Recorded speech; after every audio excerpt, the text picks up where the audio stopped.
Assalamualaikum warahmatullahi wabarakatuh.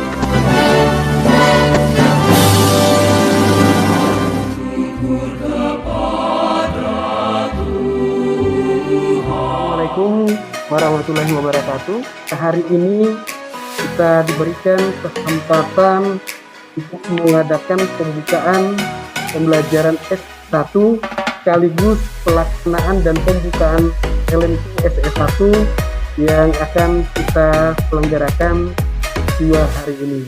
Ataupun pekerjaan yang lebih selama masa bekerja, kemudian memberikan kesempatan kepada peserta yang sudah memenuhi talentanya, grade-nya tanpa memandang bulu. Oleh karena nanti harapannya saat sesi diskusi juga kami mungkin bisa dibagi oleh tim supaya nanti tidak berkumpul satu unit ya, jadi sehingga nanti kelasnya bisa lebih atraktif.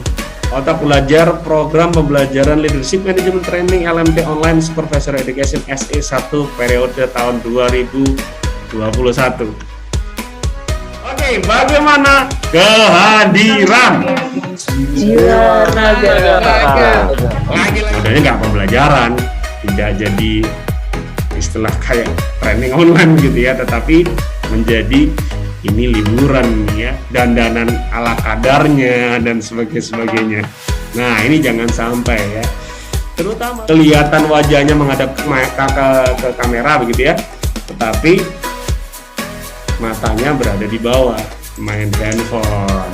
Ya, ini juga jangan sampai demikian ya, PUBG gitu ya, jangan lah ya. Nah, ini mengganggu sekali karena sekarang kita sedang apapun yang disampaikan narasumber, apapun yang disampaikan fasilitator itu nyambung, ada hubungannya dengan perintah. Jadi silahkan Bapak dan Ibu izin dulu ya, izin dulu kepada siapa? Bisa kepada saya, bisa kepada fasilitator. Gaduh di online seperti ini kadang kalau kita mute pun bisa gaduh ya, jangan bikin gaduh. Terus nanti kalau misalnya ada diskusi di kelompok ya, saling mengalah, saling mempersilahkan ya, saling aktif. Topik yang pertama ini yaitu berkaitan tentang inspirational leader ya, atau pemimpin yang inspiratif. Maka ada 4 kuadran yang kemudian kita petakan ya. Dan yang pertama ya adalah orang-orang yang secara kepribadian itu disenangi ya, tetapi dia tidak terlalu diikuti ya. Apa rasan-rasan itu ya? Gosipin ya. Di belakang itu mereka ngomongin tentang orang yang merintah tadi, pimpinan tadi ya. Kemudian karena perbuatannya yang jelek, karena tindak tanduknya yang tidak mengenakan, maka orang itu juga cenderung tidak mau mengikuti ya. Jadi bagaimana kemudian kita semua menjadi orang kuadran keempat ya, yang kemudian disenangi secara kepribadian dan diikuti ketika kita menyampaikan ajakan-ajakan kebaikan ya. Disenangi karena kebaikannya, karena kepribadiannya, karena karakternya, dan diikuti ya. Kenapa? Karena apa? Karena kewibawaannya, karena kecerdasannya ya. Bapak Ibu semua ya, kira-kira hal apa yang membuat seseorang itu disenangi dan hal apa yang membuat seseorang itu akhirnya diikuti oleh orang lain ya. Kalau menurut saya yang biar disenangi dan diikutin itu salah satunya pribadi kita, Pak. Pribadi kita yang baik, yang santun ya. Terus amanah terutamanya itu. Apa yang membuat disenangi itu adalah karena watak ya, karena perilaku perbuatan, karena sikap karakter yang kita miliki ya. Jadi intinya kurang lebih beliau sampaikan, kita itu bisa sukses karena kecerdasan, kita bisa hebat karena kepemimpinan. Tetapi Pak Khairul Tanjung menyampaikan kalau seseorang yang kita lihat ada di puncak-puncak organisasi, ada di puncak-puncak bisnis, kemudian dipercaya memimpin masyarakat, negara dan sebagainya, mereka orang-orang hebat itu bisa menjadi demikian. Kenapa? Karena leadership.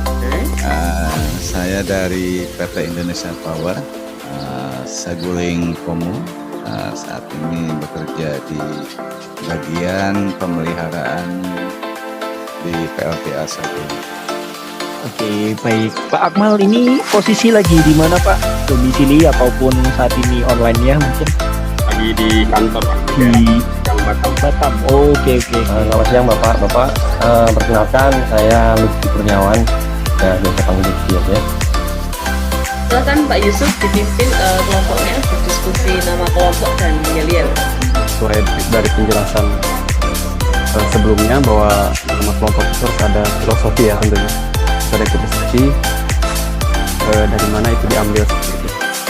Iya, terus yel-yelnya cair gitu. Wah, repot. Gimana Pak? Kira-kira apa nih nama kelompoknya?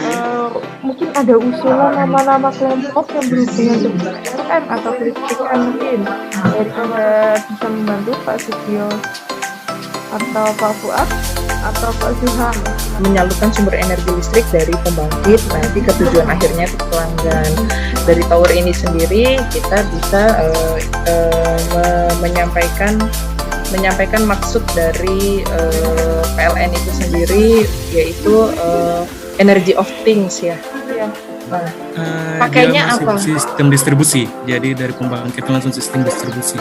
Kalau di UP3 Sanggau kebanyakan seperti itu ya Bu. Daerahnya Bapak dan Ibu semua itu nggak butuh. Nah ini jangan ya. Nah kalau sudah ada big why-nya, sakitnya sudah ada, gitu ya, pain-nya sudah ada, kemudian misinya bagaimana? Nah, dan tentunya dikemas dengan ide yang sangat menarik. Jadi ide menarik dari tempat kita menyalurkan saja, ini sudah menarik nih, lewat virtual gitu ya, lewat digital. Jadi teman dekat misalnya, ya, yang menjadikan sebuah sosok yang sangat menginspirasi Bapak dan Ibu. Baik itu, jadi untuk mempermudah hal-hal yang demikian, kita batasi 480p, maksimal 720p saja. Nah, misalnya begitu. Jadi selama 2 menit, saya bercerita tentang Pak RT saya. Ini contoh tadi, Pak RT saya. Orangnya humble, orangnya bisa bergaul dengan generasi umur berapa saja, persis sama. Cuman poinnya 1-6 itu jadikan kerangka karangannya lah ya, supaya tidak bingung. Jadi kalau tidak dibikinkan kadang-kadang lompat-lompat gitu ya. Semangat pagi.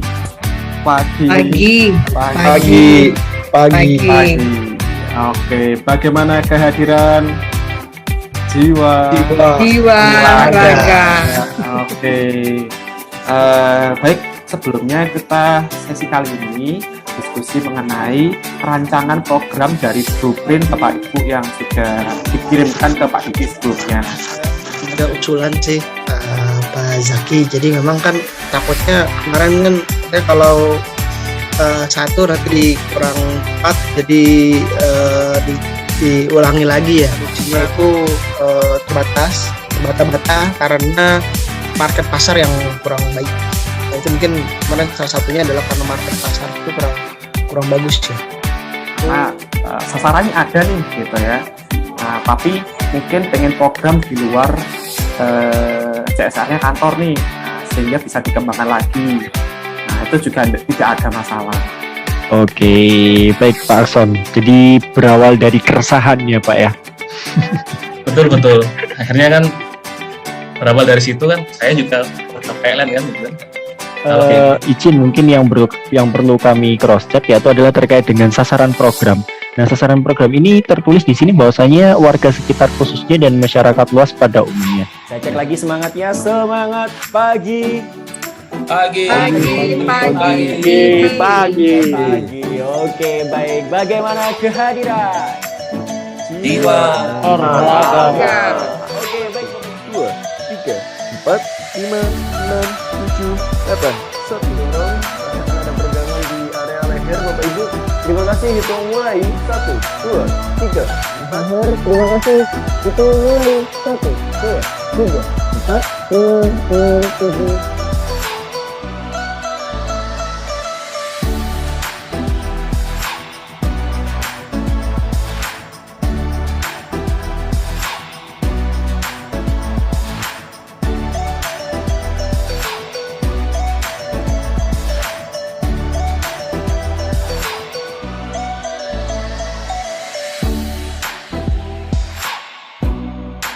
Topiknya managing team performance, mengelola kinerja tim atau mengelola pekerjaan tim. Ya, ada kalanya ibu bapak pekerjaan itu bisa terselesaikan dengan sempurna, ada kalanya ya sekedar selesai. Nah, ada kalanya pekerjaan itu tidak sesuai dengan harapan atau bahkan kacau. Pekerjaan dan pekerjaan itu tidak sesuai harapan. Ya.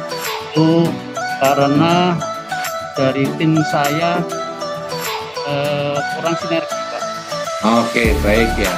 Tim adalah yang paling utama, harus solid dulu seperti itu timnya. Selain itu juga dari segi teknis mungkin tidak adanya work plan ya atau rencana, kemudian tidak ada pembagian PIC yang. Jadi ada berapa? Ada 4 Pak Muhibur ya, yang menyebabkan kenapa suatu pekerjaan itu kacau, tidak selesai sesuai harapan, tidak selesai sesuai tujuan ya.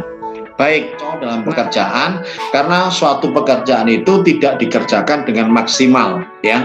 Yang pertama tidak terencana dengan matang, yang kedua tidak terorganisir orang-orangnya dengan baik, yang ketiga tidak dikerjakan dengan maksimal, tidak ada standarisasi, tidak ada indikator. Assalamualaikum warahmatullahi wabarakatuh. Baik, saya akan menyampaikan laporan kegiatan aksi CSR Inspiration Leader yang sudah akar permasalahan yang saya ambil di sini adalah yang pertama adanya warga yang kehilangan pekerjaan akibat pandemi COVID, kemudian sulitnya memulai usaha tanpa modal dan tanpa keahlian. Jadi bank sampah itu punya banyak jenis sampah. Nah, salah satunya adalah sampah recycle yang menurut saya sih bagus untuk dibuat suatu produk kerajinan. Investasi kegiatan survei. Jadi kemarin itu saya melakukan survei keliling ke perumahan. Nah, kondisinya adalah sampah-sampah ini sebetulnya belum terkelola, maksudnya belum terpisahkan sesuai dengan jenisnya. Contoh kasus yang saya miliki itu terkait fasilitas yaitu seperti box container, box yang sudah usang ketika digunakan juga. Kalau biasa kegiatan aksi CSR yaitu yang pertama CSR dilakukan dengan tepat sasaran dan tepat guna, dapat dilihat dari respon klien. Nah, inilah respon klien yang membuat tadi saya sedikit mengalami krisis. Program CSR saya ini adalah terkait dengan COVID. Jadi saya mencoba melakukan riset terkait kasus COVID yang ada di Kabupaten Bogor, di provinsi. Ya, saya melakukan pastinya progres karena ada anak-anak COVID yang belum pakai masker, dapatkan masker. Masukan, kesan dan pesan bahwa kegiatan LMT ini bagaimana sih? Kesannya sangat berkesan sekali, ya. Gimana caranya kerja dengan waktu yang pendek. Nah, kita di sini benar-benar dilatih jadi pemimpin model saat ini. Teman-teman di Kartens HRD ini lebih kreatif lagi, lebih super banget dah pokoknya. Seru, salam satu jiwa. Kesannya 2 hari ini tugas yang diberikan itu membuat kita mendapatkan insight baru sih. Itu sih yang paling penting, yang paling kena.